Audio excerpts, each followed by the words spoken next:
di mana Tuhan masih mempersatukan kita, mengumpulkan kita pada hari ini untuk kita bisa bersama-sama memuji dan memuliakan nama Tuhan. Tema kita hari ini adalah dimerdekakan untuk saling mengasihi. Shalom. Kasih Tuhan Yesus Kristus tak berkesudahan dalam hidup kita. Kasih-Nya besar. Dia selalu menolong kita meski kita penuh dengan dosa. Dia datang ke dunia untuk menanggung dosa kita. Mari Bapak Ibu Saudara, kita bangkit berdiri. Kita menghadap Tuhan. Kita mengucap syukur di hadapan Tuhan.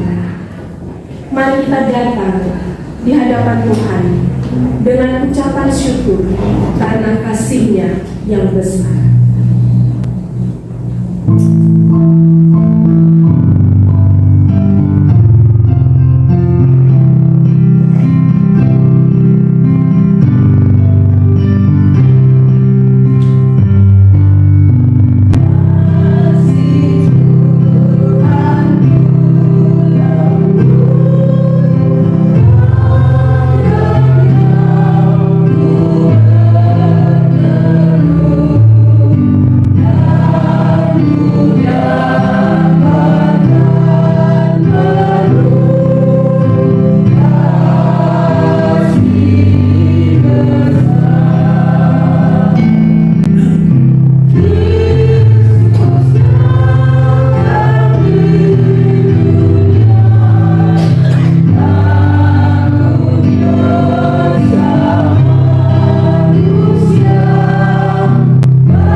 Kebaktian kita hari ini terjadi di dalam nama Tuhan yang menjadikan langit dan bumi, yang kasih setianya tetap untuk selama-lamanya. Dia adalah sumber pertolongan kita. Kasih karunia dan damai sejahtera dari Allah Bapa kita dan dari Tuhan kita Yesus Kristus menyertai kita pagi ini. Amin. Ampunilah dosa kami ya Tuhan, jika kami membuat kecewa sesama kami. Berikan kasih-Mu kepada kami, sehingga kami bisa saling mengasihi. Tuhan mengukilah hati kami.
Jemaat yang dikasihi Tuhan, marilah kita datang kepada Tuhan dengan penuh ucapan syukur, rasa sesal dan malu, serta kerendahan hati. Kita mengaku dosa-dosa kita di hadapan Tuhan.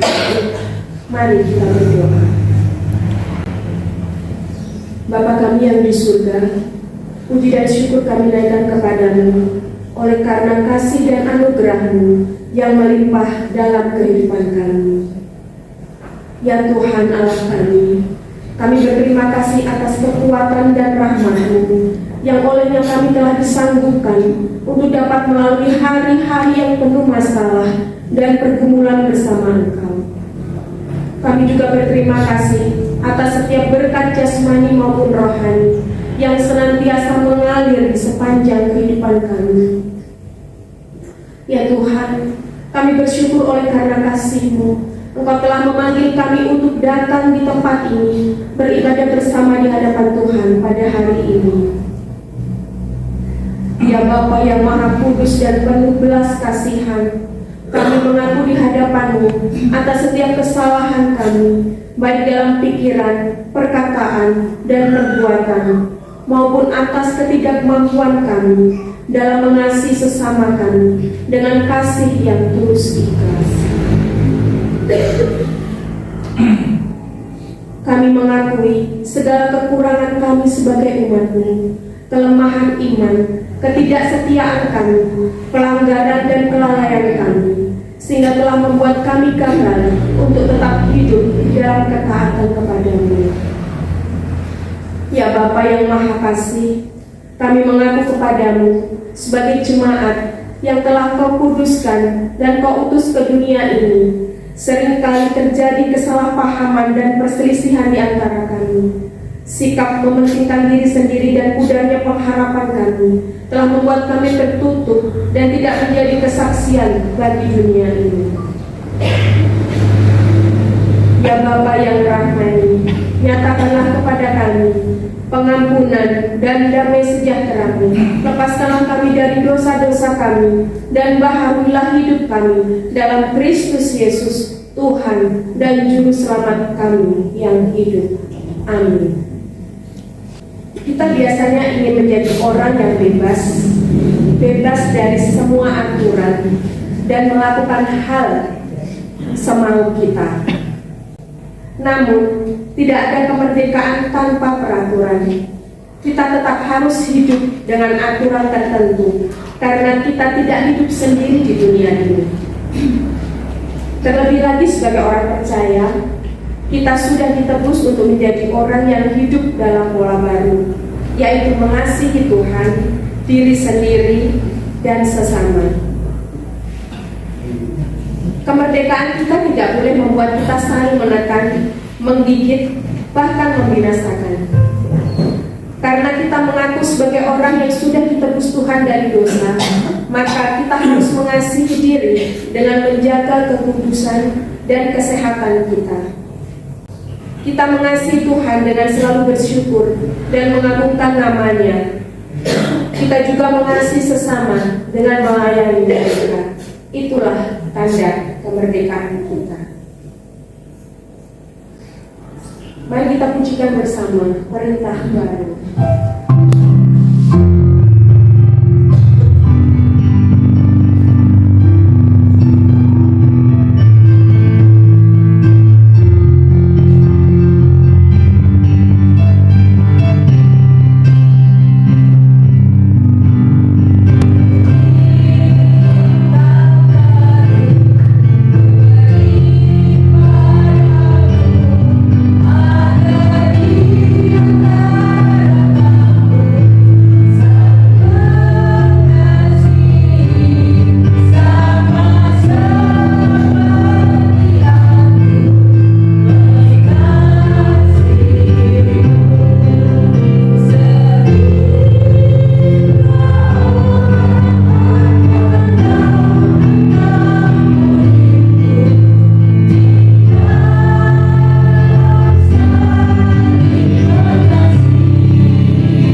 Tuhan boleh berbicara secara pribadi kepada kami melalui firman.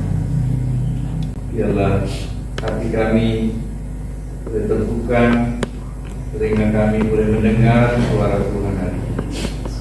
Segala sesuatu yang mencoba menghalangi kami untuk mendengar suara Tuhan, kami tolak kuasanya di dalam nama Tuhan Yesus. Sehingga hanya suara Tuhan yang boleh kami dengar, kami boleh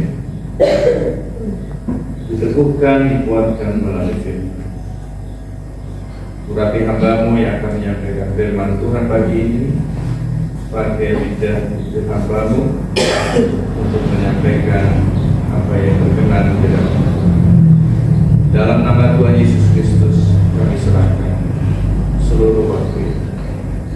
Amin. Shalom. Shalom.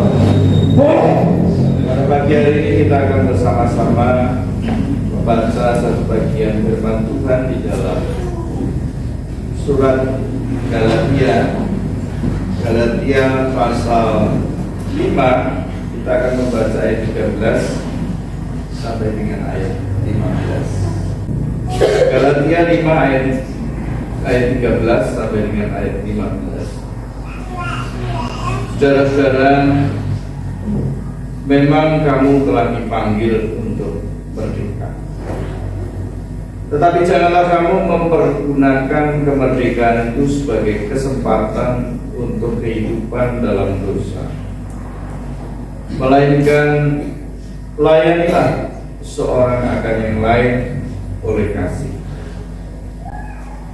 Sebab seluruh hukum Taurat tercakup dalam satu firman ini, yaitu kasihilah sesamamu manusia seperti dirimu sendiri. Tetapi jikalau kamu saling menggigit dan saling menelan, awaslah supaya jangan kamu saling membinasa. Bapak Ibu, saudara yang dikasihi Tuhan Yesus Kristus, kita hidup di tengah satu zaman yang sangat mengagumkan kebebasan. Bicara kemerdekaan ini sangat terkait erat dengan kebebasan. Bangsa kita mengalami masa penjajahan kurang lebih sampai hampir 4 abad. Dan ketika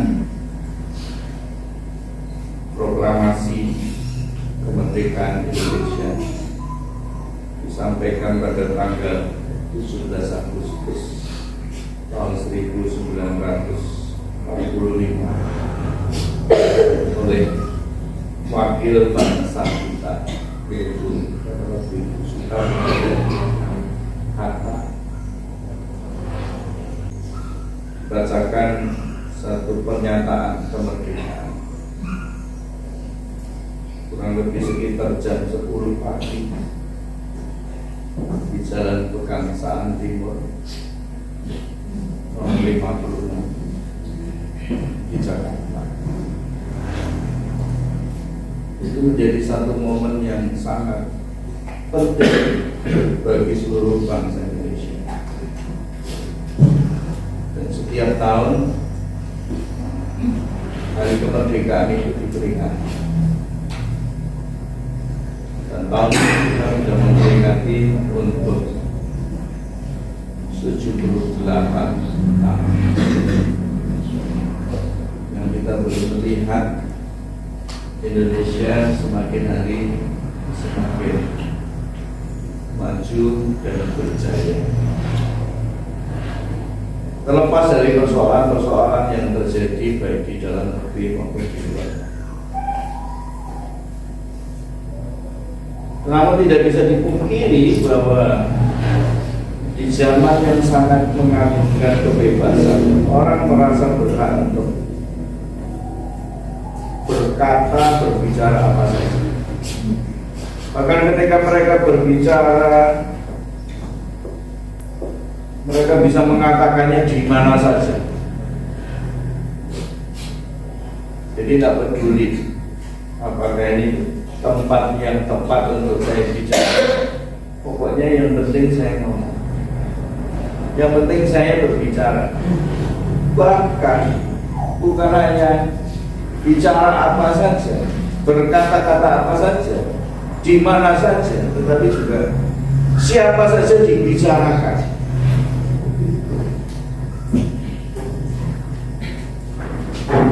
Lupa kemarin ada yang mengupload pernyataan Presiden Jokowi.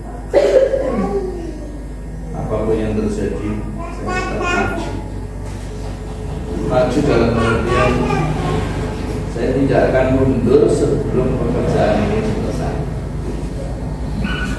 Ketika saya membaca pernyataan yang disampaikan Pak Jokowi, saya melihat inilah orang yang benar-benar dia tidak peduli dia mau diomongin apa saja, dia tetap jaga. Dalam prinsip hidupnya, saya tidak akan berhenti, saya tidak akan mundur sebelum semuanya. Karena memang itu tujuan. Kayaknya sampai ada orang-orang yang dalam tanda kutip mendukung dia untuk pencalonan ketiga. Dia tidak. Saya tidak mau mengkhianati konstitusi. Jadi Bapak Ibu, orang bisa ngomong apa saja, di mana saja, dan ngomongin siapa saja. Orang merasa berhak melakukan apa saja tanpa peduli dengan omongan siapa. Jadi sekarang zaman kita ini adalah zaman yang seperti anak-anak muda berbicara ya, KGB. Emangnya dia pikirin itu urusanmu, ini urusanku. Bahkan sampai ada semboyan apa? Yang penting tidak mengganggu orang lain. Cuman kalau kita renungkan, apakah benar tidak mengganggu orang lain? Seakan semboyan ini menjadi satu mantra yang digunakan untuk membenarkan semua perkara. Saya ngomong apa saja, di mana saja, terserah siapa saja. Yang penting orang nggak dirugikan, tidak mengganggu orang lain. Nah, apakah ini disebut kebebasan yang sebenarnya? Pembacaan firman Tuhan hari ini, konteks hari ini menjelaskan bahwa kebebasan bukan satu ketidakpedulian, justru sebaliknya. Kebebasan mengarahkan kita pada kebaikan, bukan berbuat apa saja demi kenyamanan diri, tetapi berbuat apa saja demi kebaikan bersama.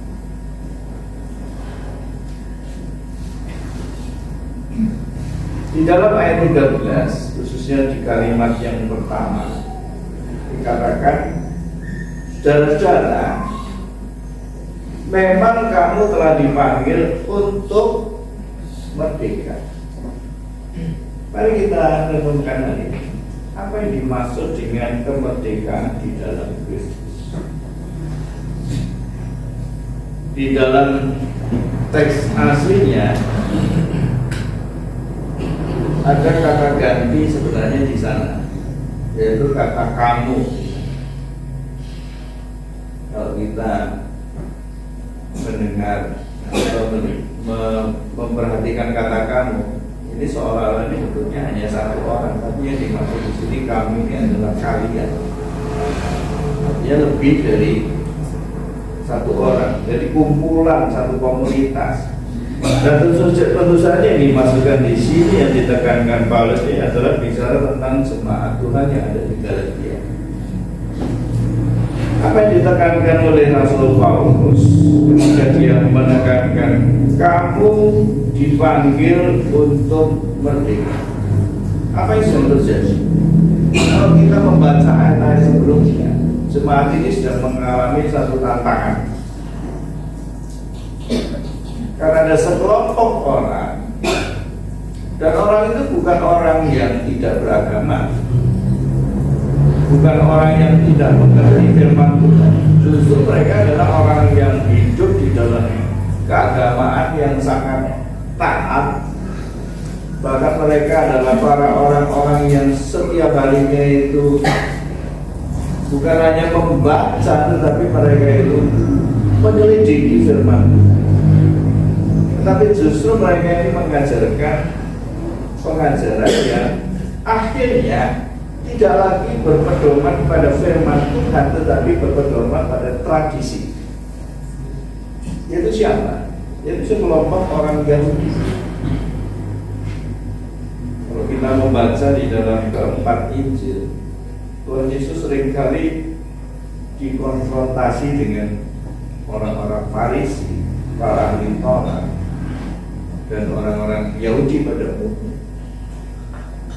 Mereka merasa mereka adalah anak Abraham, mereka adalah keturunan Abraham, mereka adalah orang yang memiliki hukum Taurat, dan mereka sangat saklek dengan hukum Taurat. Jadi kalau tidak mengikuti hukum Taurat, tidak sesuai dengan hukum Taurat, akibatnya akan fatal.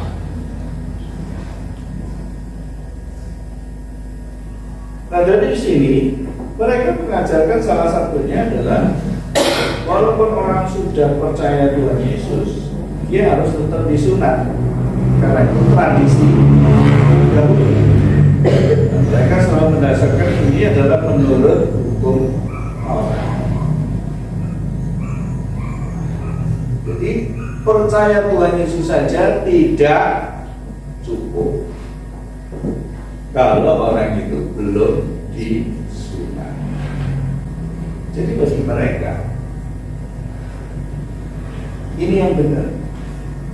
Nah, jemaat Galatia sedang menghadapi masalah ini.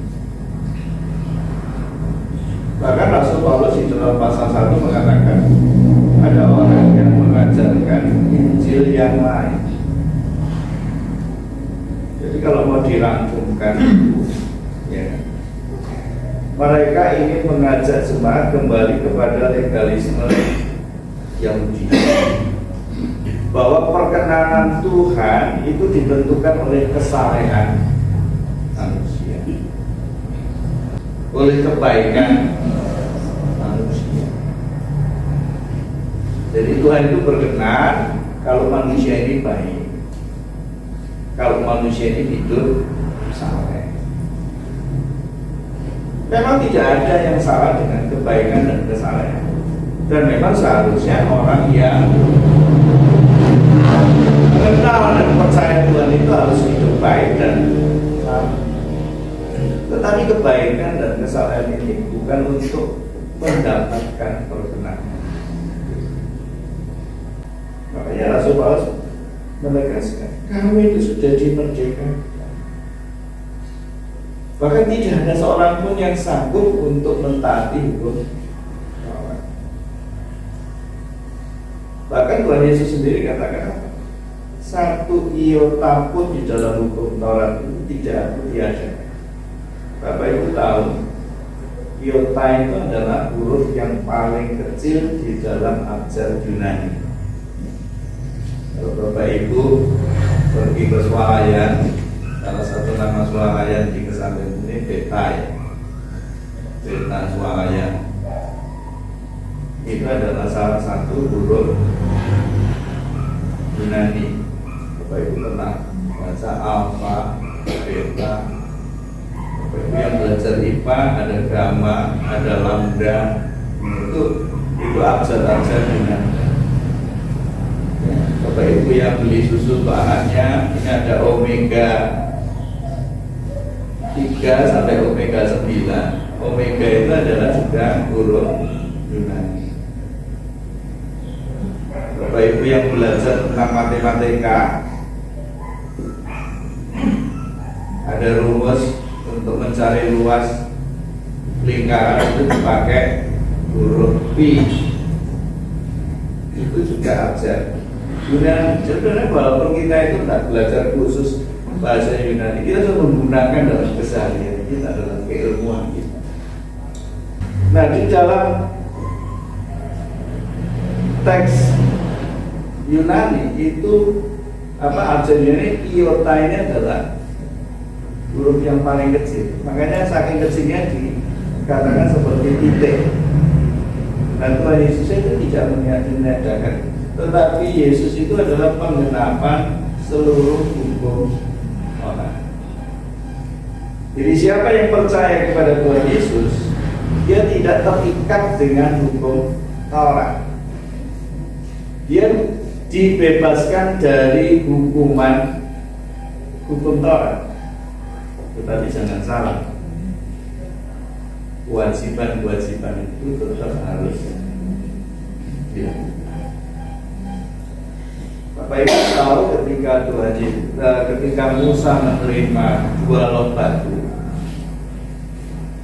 yang isinya adalah 10 perintah Tuhan. Kalau kita lihat filmnya, 2 lot batu ditulis oleh tangan Tuhan sendiri. Gara-gara Musa ini marah, 2 lot batu itu dibanting, pecah.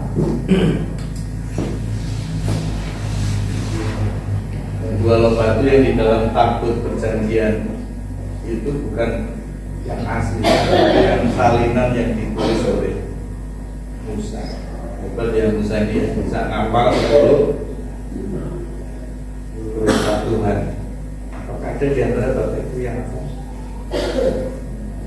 Perintah 1 sampai perintah 10. Harusnya hafal Bapak Ibu, karena Bapak Ibu hafal 12 pengakuan rasuli. Ya, di bahasa Jawa itu namanya sahadat kali kelas. Bukan di orang Kristen ini sahadatnya bukan 2 ya, 12. Sebenarnya lebih banyak, harusnya kita lebih bangga dengan 12 pengakuan itu.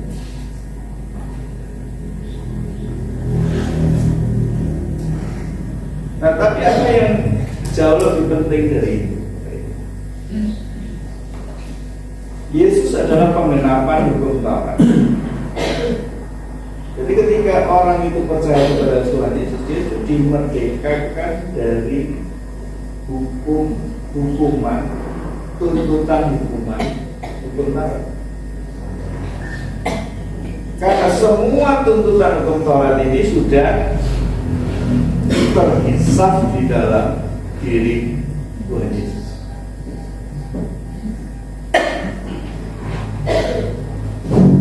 Kemerdekaan yang jemaat miliki di dalam Kristus itu adalah mengisyaratkan mereka yang dibenarkan di dalam Kristus melalui iman adalah orang-orang yang merdeka. Orang-orang yang lebih tepatnya sudah dimerdekakan. Makanya Rasul Paulus katakan apa? Kalau kita sudah percaya Tuhan Yesus, kita masih membicarakan sunat tidak sunat itu dari dunia. Sunat itu hanya menjadi satu tanda.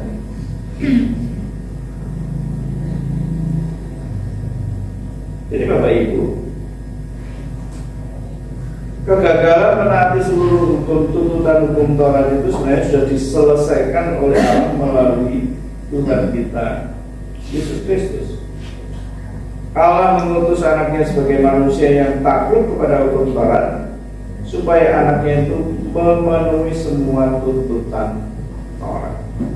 Kalau kita baca di pasal 4 ayat 4, di sana dikatakan, tetapi setelah genap waktunya, maka Allah mengutus anaknya yang lahir dari seorang perempuan dan takluk kepada hukum Taurat.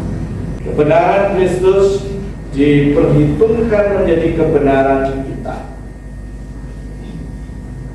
Kristus diutus untuk menebus mereka yang takluk kepada Taurat supaya kita menjadi anak-anaknya. Dalam pasal 4 juga di ayat 5 dikatakan, Ia diutus untuk menebus mereka yang takluk kepada hukum Taurat supaya kita diterima menjadi anak. Nah, dari sini Bapak Ibu, status kita berubah dari hamba dosa menjadi anak. Jadi jelas di sini Bapak Ibu, tapi ketika kita dimerdekakan, kita juga dibebaskan dari segala tradisi. Saya tidak mengatakan budaya tradisi itu buruk, tapi kadang-kadang tradisi itu lebih mempengaruhi kita daripada kebenaran firman itu sendiri. Makanya tidak enak kalau dalam kehidupan keseharian orang Kristen, walaupun sudah berdoa sama Tuhan Yesus, masih juga melakukan ritual-ritual yang lain.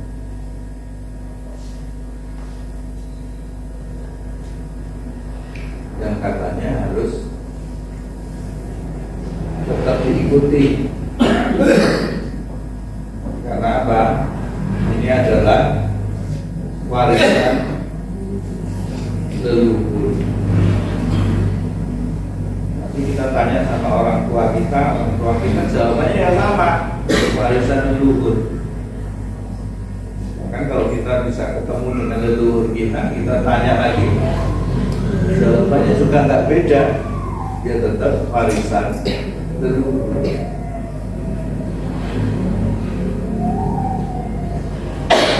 Tapi ketika kita tanya kebenarannya seperti apa,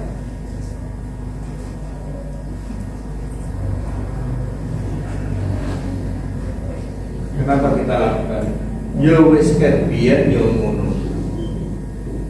Dari dulu itu ya sudah seperti itu. Wis tidak perlu diubah. Bener enggak bener, yang penting kita sudah ngikuti. Namanya warisan. Siapa sih nggak senang terima warisan, apalagi dari leluhur. Ya, jadi Bapak Ibu, intinya sebenarnya walaupun orang sudah percaya Tuhan Yesus, percaya Tuhan Yesus itu tidak cukup, harus ditambah plus. Dan kalau itu sampai terjadi, maka iman kepada Tuhan Yesus itu adalah sia-sia. Sama seperti Rasul Paulus katakan kepada jemaat Galatia, percuma kamu percaya Tuhan Yesus kalau kamu masih membicarakan tradisi-tradisi yang bertentangan dengan kebenaran Kristus. Dan di sisi lain, di ayat 13 ini Rasul Paulus memberikan satu teguran. Janganlah kemerdekaan itu kamu pakai sebagai kesempatan untuk kehidupan dalam dosa.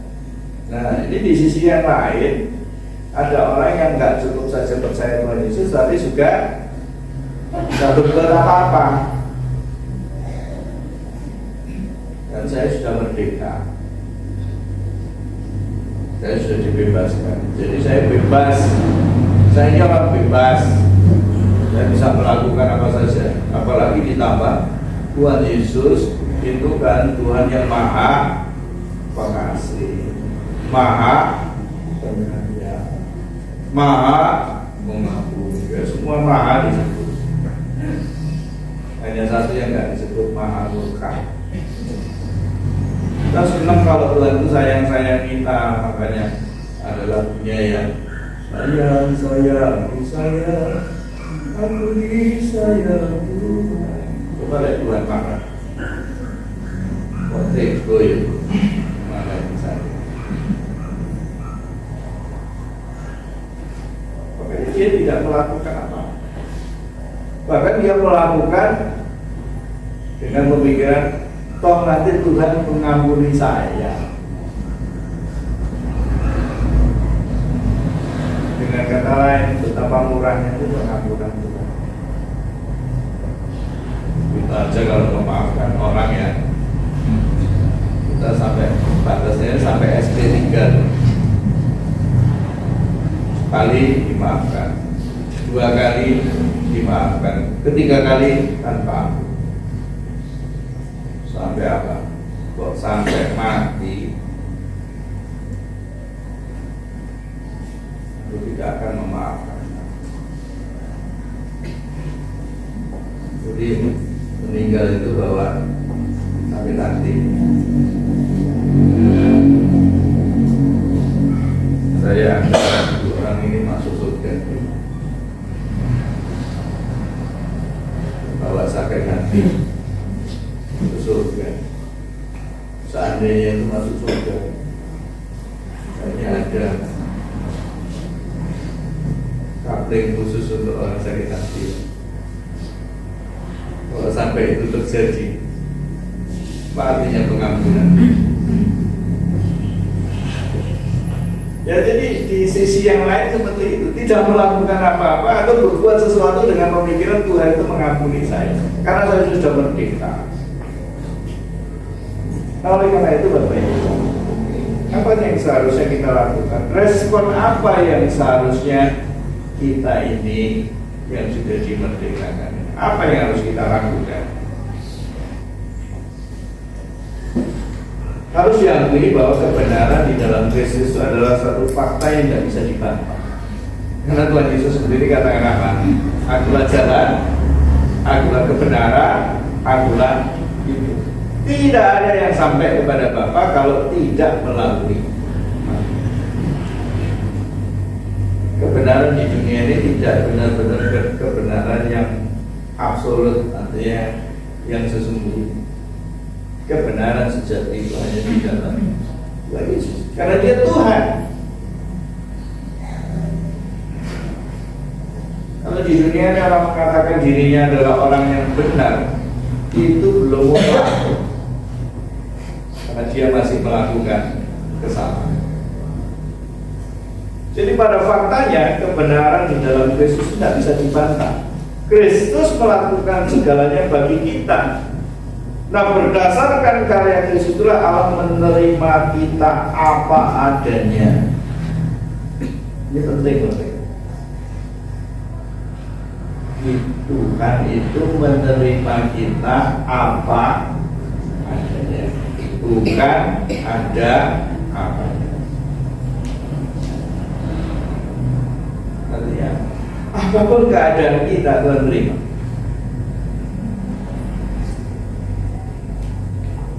Kalau dikatakan kita ini orang yang bobrok, kita ini orang yang merusak, Tuhan terima kita apa? Makanya Tuhan mengundang siapa? Bukan orang yang kuat, bukan orang yang hebat, bukan orang yang gagah perkasa, tetapi Tuhan katakan apa? Marilah kepadaku yang letih lesu dan berbeban. Aku datang bukan untuk orang benar, tetapi aku datang untuk orang berdosa. Jadi kalau kita ini menjadi orang yang merasa lemah, berdosa, kalau kita datang kepada alamat yang tepat, itu Tuhan Yesus, tangannya selalu terbuka untuk memberikan.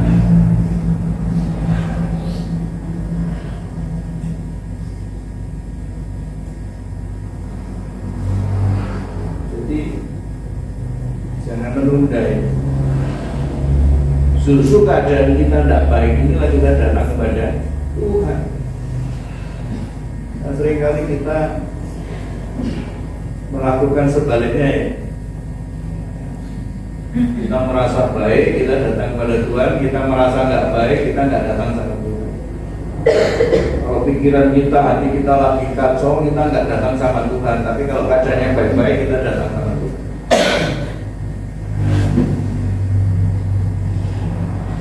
Umpama itu digambarkan sebuah rasa, itu rasanya beda. Ketika kita sedang bergumul, ketika kita sedang terluka, ketika kita sedang kecewa, kita datang sama Tuhan, kita nangisnya ini beda ketika kita lagi dapat arisan. Beda. Tuhan terima kasih hari ini aku dapat arisan. Dibandingkan Tuhan hari ini aku bersyukur. Walaupun aku mengalami satu pergumulan, aku tetap masih bisa bertahan.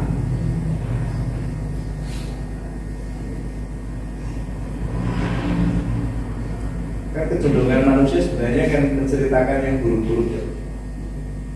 Yang senang-senang kadang-kadang nggak diceritakan. Ya sama dengan orang itu ya, kalau misalnya dia dapat rezeki itu ya, dia nggak cerita sama teman-temannya.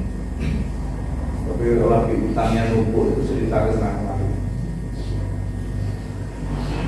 Utang di sana, aku punya tanggungan di sana gitu ya. Tapi ketika dapat lotre, dapat rezeki gitu ya, diem-diem aja gitu.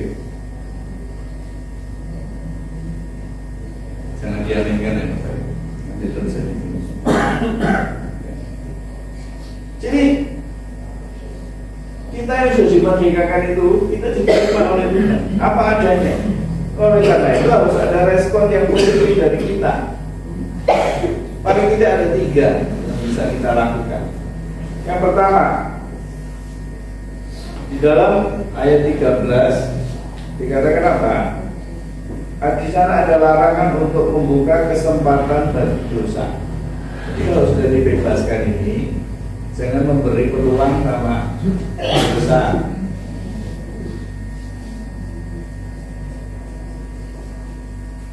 Dulu ada istilah sayap kiri, sayap kanan. Maksudnya ada kekuatan di sebelah kiri dan kanan gitu ya. Nah kalau legalisme itu dianggap sebagai sayap kiri, maka ada istilah lain. Artinya begini, kalau legalisme itu orang mengejar perkenanan Allah melalui kesalahan dirinya. Sedangkan di sayap kanannya itu orang menganggap kesalahan sama sekali tidak diperlukan. Satu sisi sangat menekankan kesalahan supaya Tuhan berkenan. Tapi di sisi lain, kita sudah merdeka, tidak perlu hidup saleh. Mana yang benar? Dua-duanya tidak benar. Kalau kesalehan untuk mendapat perkenanan Tuhan, berarti perkenanan Tuhan itu ditentukan oleh kesalehan kita. Tapi kalau kesalehan tidak dilakukan, berarti iman kita, perkenan Tuhan, kita diperkenan Tuhan itu tidak membuahkan apapun. Karena justru kesalehan itu adalah buah dari perkenanan. Karena kita orang lain diperkenan Tuhan, maka kita hidup di dalam kesalehan. Sikap kita pada Tuhan sama sekali tidak dipedulikan oleh Allah. Itu yang orang mengatakan apa? Gak perlu kesalahan. Makanya kita bebas berbuat apa saja. Nah inilah yang diperingatkan Rasul Paulus. Ketika engkau dimerdekakan, engkau harus hidup saleh. Untuk menunjukkan bahwa hidupmu itu diperkenan, bukan untuk mendapatkan perkenanan Tuhan, tapi menunjukkan, menjadi satu kesaksian bahwa hidupmu itu diperkenan Tuhan. Jadi kalau orang mau tanya, tandanya orang diperkenan oleh Tuhan itu apa? Ya dia hidup saleh. Nah, hidup saleh itu seperti apa? Ini Bapak Ibu bertanya tadi, hidup saleh itu seperti apa? Ya, hidup saleh itu adalah hidup yang melakukan perintah Tuhan. Nah makanya di bagian yang kedua, ya kan, Tuhan tidak hanya melarang untuk membuka kesempatan bagi dosa, tetapi Tuhan juga mengatakan apa? kamu harus hidup untuk saling melayani dalam kasih. Nah itu yang harusnya dilakukan. Bapak Ibu, kalau kita di rumah sendiri, bagaimana kita mau menunjukkan melayani dalam kasih itu seperti apa? Jadi kalau kita hidup sendiri, tidak ada orang lain. Untuk membuktikan bahwa kita melayani dalam kasih itu seperti apa? Kalau kita sendirian. Sekarang perhatikan baik-baik.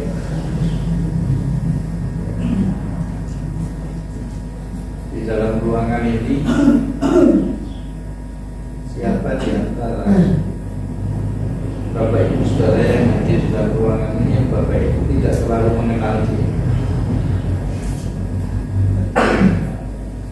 Atau mungkin lebih konkretnya, dalam 1 minggu ini, ya kan? Siapa di antara yang duduk di ruangan ini yang tidak Bapak Ibu kunjungi dalam minggu ini?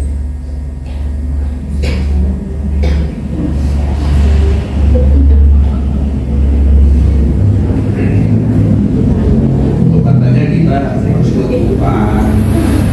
Ya memang kemarin hari Jumat kita persekutuan bersama di rumah Pak Yaklit ya.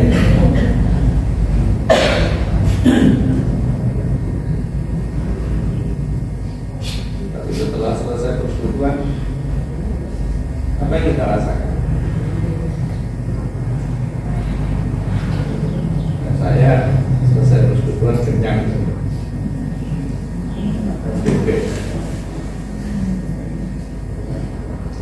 Nambah gitu. Apakah itu saja?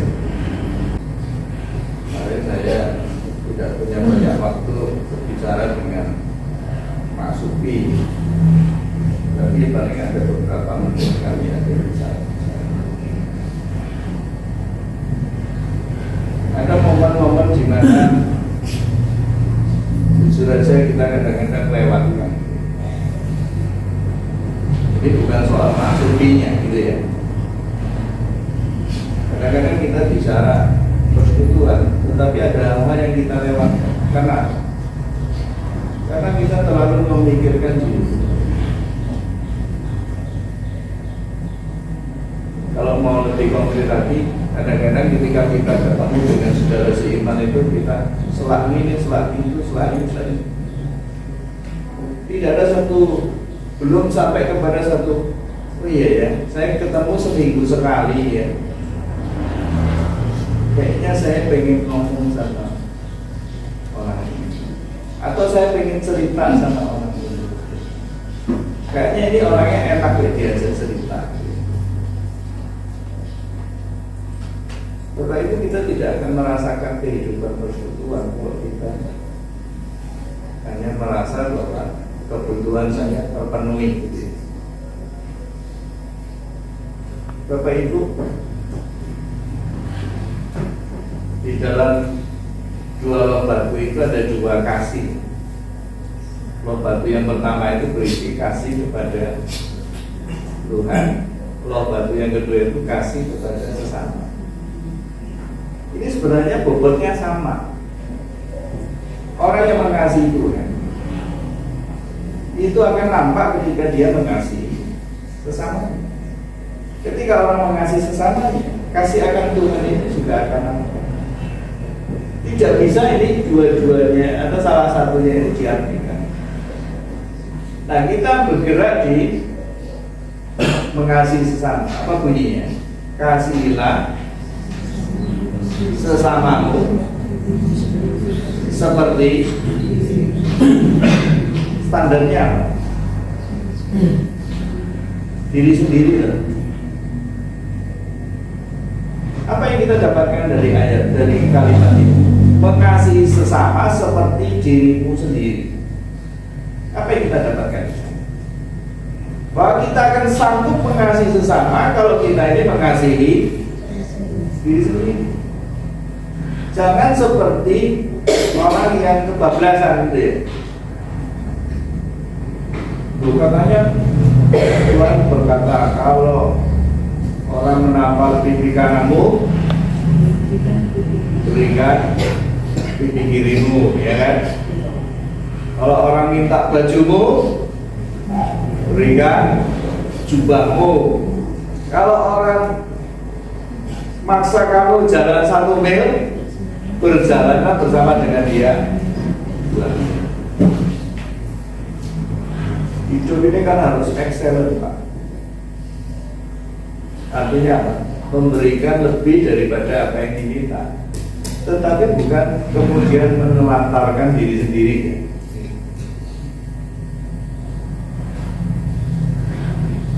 Kalau kita nggak ngurus diri sendiri dengan alasan kita memperhatikan orang lain, itu nggak lebih baik. Karena apa? Belum tentu yang kita lakukan kepada orang lain itu orang otomatis terima kasih. Malah akhirnya kita yang jengkel gitu. Terus tak bela.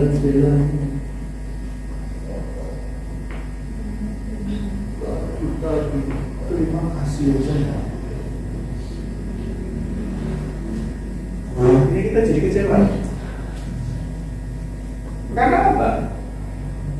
Standar mengasihi sesama itu hanya diri kita sendiri. Orang yang tidak bisa menerima dirinya sendiri, mustahil dia bisa menerima orang lain. Kalaupun itu terjadi, itu bukan yang nyata. Pasti ada udang di balik kayak ya. Ada maksud lain gitu ya. Nah, Bapak Ibu, kita tidak seperti itu. Ketika kita mengasihi sesama kita, kepedulian itu muncul karena kita sudah mempedulikan diri kita sendiri. Jadi jangan pernah mengabaikan saya, diri gitu.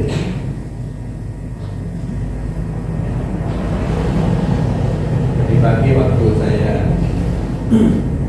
hadir ke Karangsono, saya sambil dengerin radio Gracia, ada satu kalimat, ada satu hal yang kalau orang itu mempedulikan yang di dalam, maka yang di luar ini juga akan dipedulikan. Kalau yang di dalam ini tidak dipedulikan, maka yang di luar mustahil dipedulikan. Tapi pada umumnya orang kan senang jadi terkenal di luar daripada di dalam. Dia lebih senang dikenal di luar daripada di dalam. Artinya apa? Mari kita sebagai saudara sepersekutuan, kita mempedulikan, memperhatikan satu dengan yang lain. Masih untung kita tahu tanggal lahirnya saudara-saudara kita ini lewat grup ya. Tapi kalau misalnya nggak ada grup itu, kita nggak tahu. Sudah aja kita nggak tahu. Peduli itu muncul karena kita bersama, bukan sendiri. Maka terus bangunlah kebersamaan untuk kita bisa saling melayani satu dengan yang lain. Makanya Tuhan Yesus menggambarkan gereja itu sebagai apa? Sebagai tubuh. Jadi kalau anggota tubuh yang lain itu kesakitan, seluruh tubuh ini merasa sakit.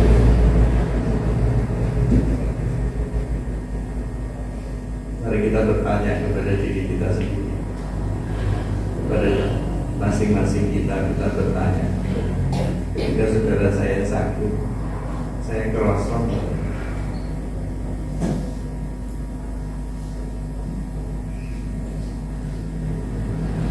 Kalau sampai tidak terasa Bapak Ibu, masalahnya di mana? Berarti indera yang indera perasanya ini sedang bermasalah. Ada saraf yang terganggu. Kenapa terganggu? Karena ada masalah, sehingga tidak connect.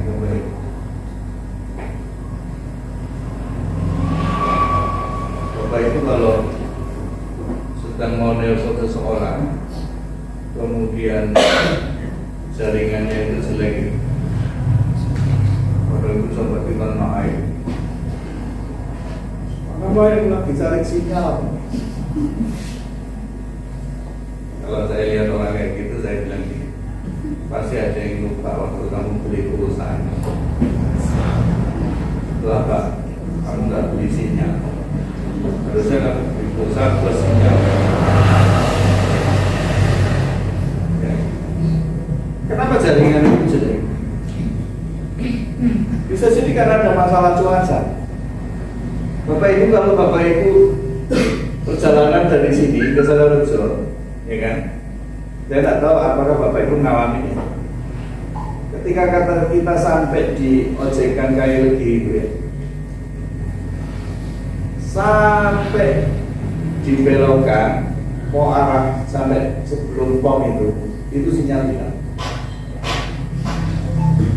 Silakan dibuktikan. Karena apa? Hanya orang yang ngerti yang tahu, gitu ya. Hanya orang yang ngerti yang tahu, atau orang yang ngalami yang dia ngerti, gitu ya. Karena Pak Dwi ngerti, ya saya nggak ngerti, makanya tanya yang tahu, gitu ya. Jadi maksud saya, kadang-kadang kita menghadapi seperti itu, seperti jaringan yang jelek itu. Kadang-kadang kita nggak bisa connect itu dengan sesama itu karena ada masalah. Masalahnya apa? Ya kita sendiri yang tahu, gitu loh. Jangan-jangan masalahnya bukan dari orang itu, dari diri kita sendiri. Yang kita nggak bisa menerima diri kita sendiri. Makanya belajarlah menerima diri sendiri. Jangan mau jadi seperti orang lain. Yang terakhir, yang pertama tadi responnya, jangan kasih kesempatan sama dosa. Kenapa? Iblis itu tahu lubang kita itu di mana, gitu ya. Celah kita itu di mana, Iblis itu tahu. Yang kedua, layanilah satu dengan yang lain dengan kasih. Dan yang ketiga, ayat 15. Dikatakan di ayat 15, tetapi jika kamu saling menggigit, terus saling menelan, awaslah supaya jangan kamu saling membinasa. Maksudnya apa? Bapak Ibu, kalau kita membayangkan menggigit dan menelan itu biasanya dilakukan siapa? Siapa? Bukan manusia loh, hewan.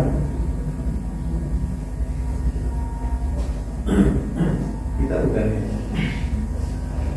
Karena sampai kita ini sangat beringas seperti hewan. Bapak Ibu, mulanya orang itu sakit hati ya. Lama-lama orang itu menyimpan dendam. Nah, kalau orang itu sudah dendam, klimaksnya dia akan menghancurkan, dia akan membinasakan. Hati-hati. Kalau kita sudah sampai di taraf, kalau kebencian kita itu memuncak, itu akan menjadi dendam. Dan ketika dendam itu tidak diselesaikan, maka dendam itu akan membinasakan.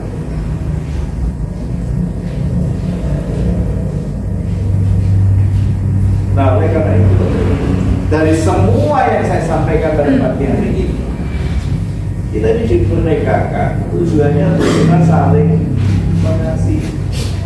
Bapak Ibu, kalau kita mengasihi sesama kita itu, kita nggak dirugikan. Bahasa Indonesia kasih,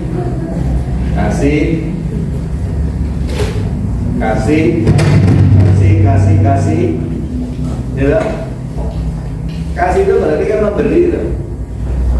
Kalau Bapak itu kita merasa ketika kita memberi kita dirugikan, lebih baik nggak usah ngasih. Karena apa? Memberi itu tidak menghutangi.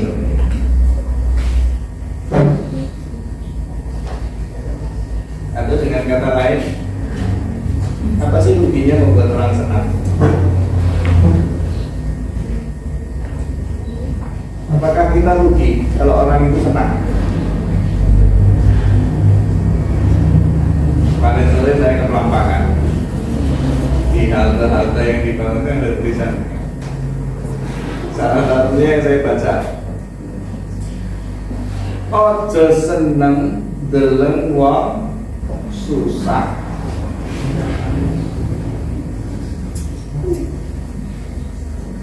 Itu belum berhenti, ada koma. Ojo susah nyawang wong. Mati saya luar biasa ini. Orang Jawa ini ya, orang Ambon juga. Nanti orang Ambon nanti saya akan disebut nanti awas pagi ya. Menurut kapal saya tak tentu. Ya.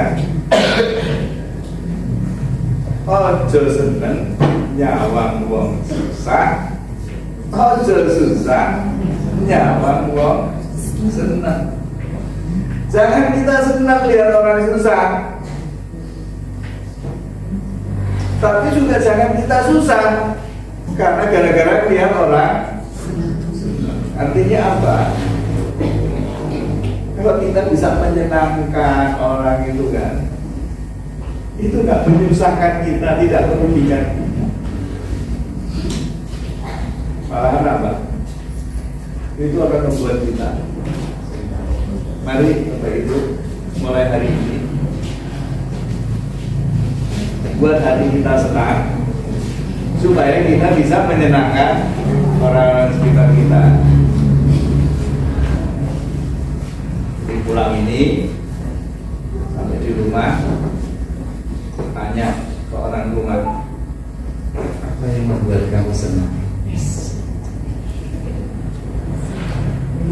Kami dulu kalau malam mau tidur itu kami punya kebiasaan tanya kepada anak-anak, ayo apa yang membuat kamu tidak senang hari ini? Oh, papi itu hari ini gini. Mami itu gini. Terus apa yang membuat kamu senang hari ini? Ya. Atau nanti setelah ibadah kita kan ada ucapan kasih. Selama ini saya mau tanya, tidak harus dengan orang rumah, apa yang membuat kamu senang? Atau apa yang tidak membuat kamu senang? Kita jujur dengan diri sendiri, kita bisa menerima kejujuran orang. Kita dimerdekakan untuk saling mengasihi. Saya terjemahkan, kita dimerdekakan untuk membuat orang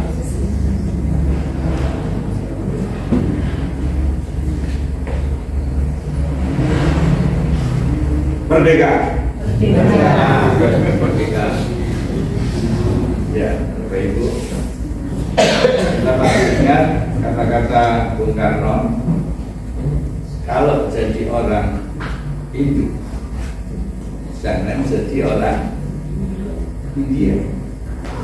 Kalau jadi orang Islam jangan jadi orang Arab. Kalau jadi orang Kristen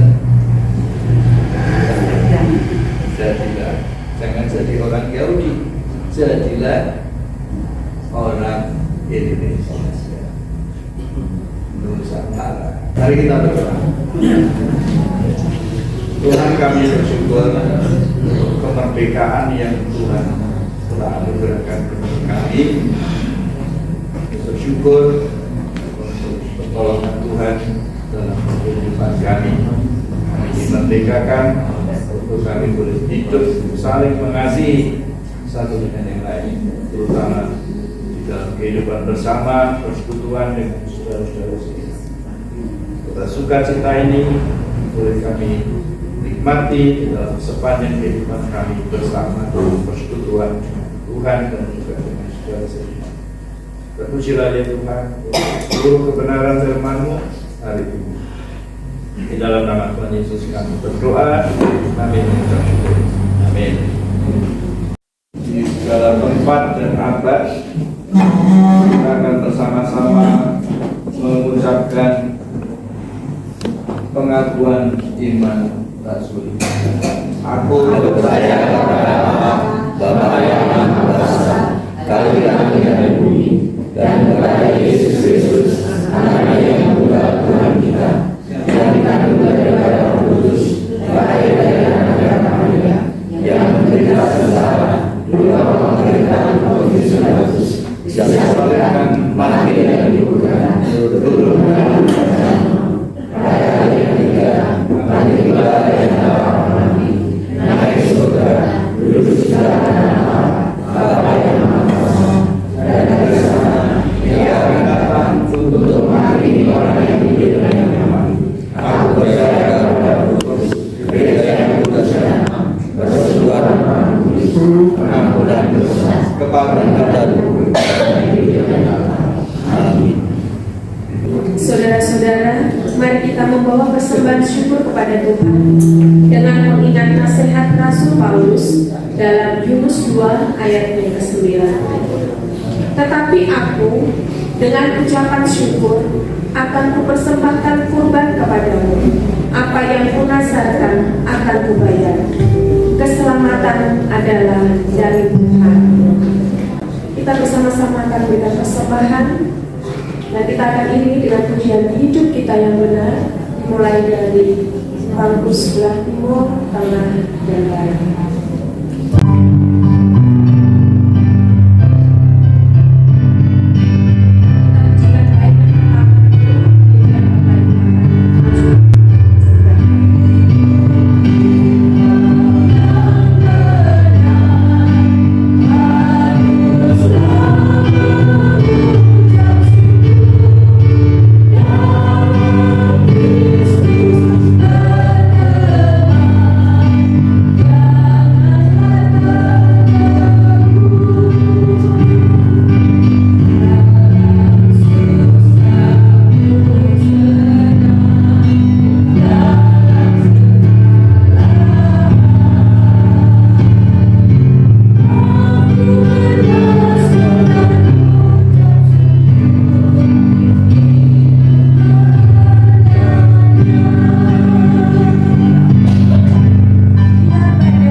menaikkan doa-doa kita hari ini.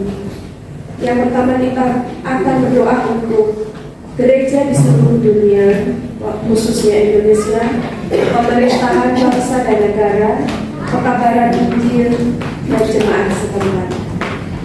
Doa akan dipimpin oleh Ibu Kartini. Mari kita berdoa.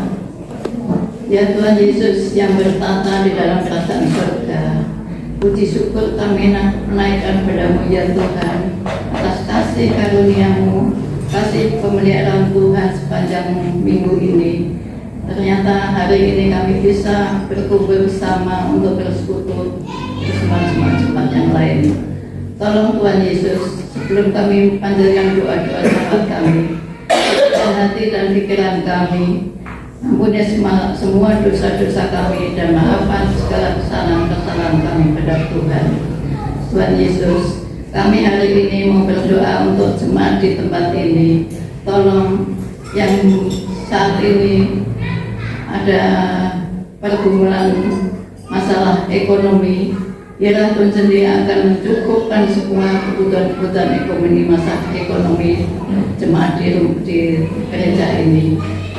Yang bergumul masalah pekerjaan, biarlah Tuhan sendiri akan memberi pekerjaan kepada semua jemaat-Mu yang belum mendapat pekerjaan dan semua anak-anak yang selesai sekolah belum mendapat pekerjaan. Tuhan sendiri akan memberikan pekerjaan itu. Dan untuk masalah sakit penyakit, biarlah Tuhan sendiri akan menyembuhkan, mengangkat sakit penyakit yang diderita jemaat ini. Ya Tuhan Yesus, tolong semua ini hanyalah Tuhan sendiri yang akan mengangkat, menyelesaikan semua masalah-masalah pergumulan semua jemaat di tempat ini, dan masalah-masalah keluarga yang Tuhan akan sendiri menjadi kepala keluarga di dalam keluarga kami. Tuhan Yesus, dan semua para lansia yang bergumul masalah kelemahan tubuh, biarlah Tuhan sendiri akan memberikan kekuatan, kemampuan di dalam tubuh-tubuh para lansia ini. Kami bersyukur Tuhan, kami masih bisa bangkit untuk melaksanakan ibadah dan melaksanakan aktivitas apapun yang kami mampu. Terima kasih Tuhan Yesus, karena semua ini hanya Tuhan Yesuslah yang menuntun, membimbing dan memimpin kami untuk menyelesaikan dan menyelesaikan semua masalah ini. Tuhan Yesus, untuk jemaat-jemaat di tempat lain yang beribadah, biarlah Tuhan sendiri akan menuntun, membimbing mereka satu persatu supaya bisa beribadah di gereja masing-masing. Tuhan Yesus, untuk kami yang masalah apapun, Tuhan sendiri akan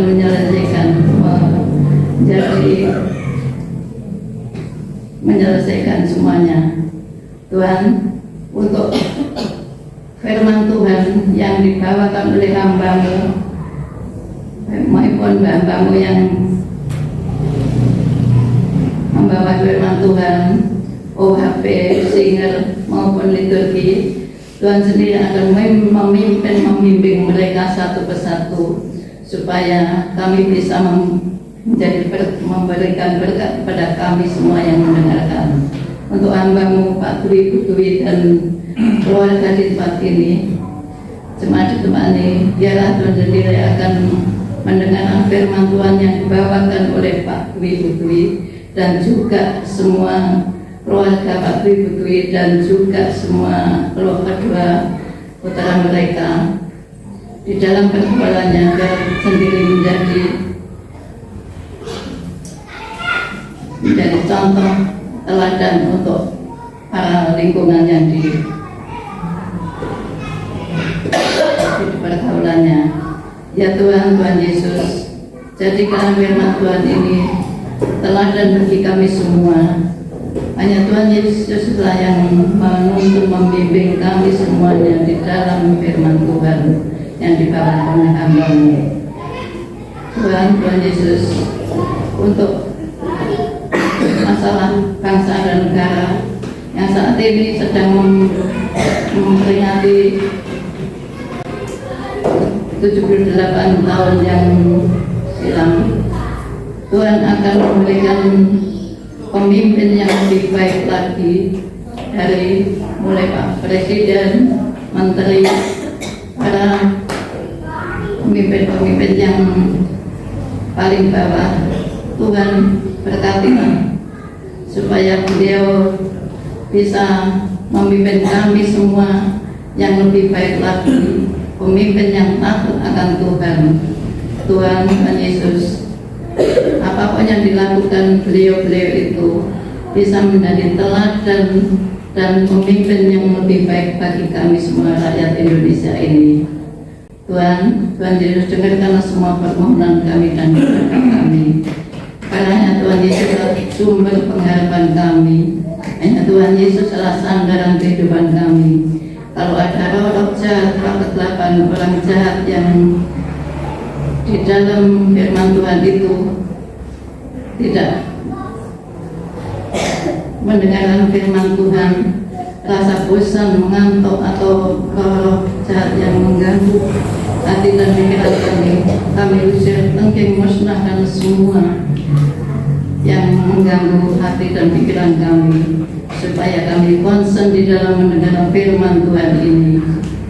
Tuhan Yesus, apapun yang kami lakukan, dilakukan hamba-Mu.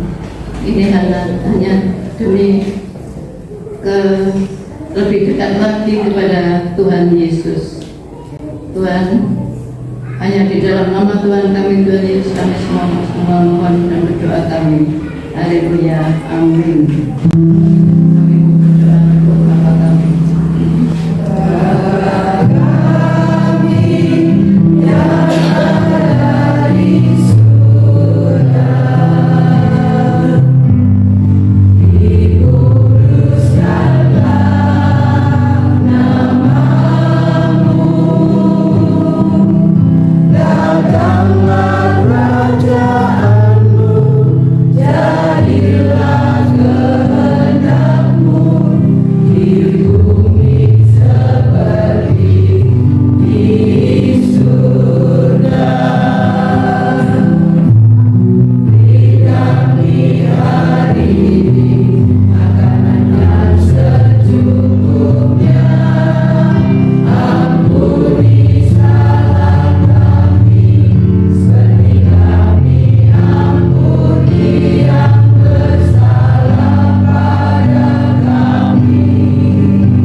Sebarkan dan wartakan Injil ke seluruh dunia.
hiduplah dalam damai dan jadilah pelaksana kemerdekaan bagi semua orang.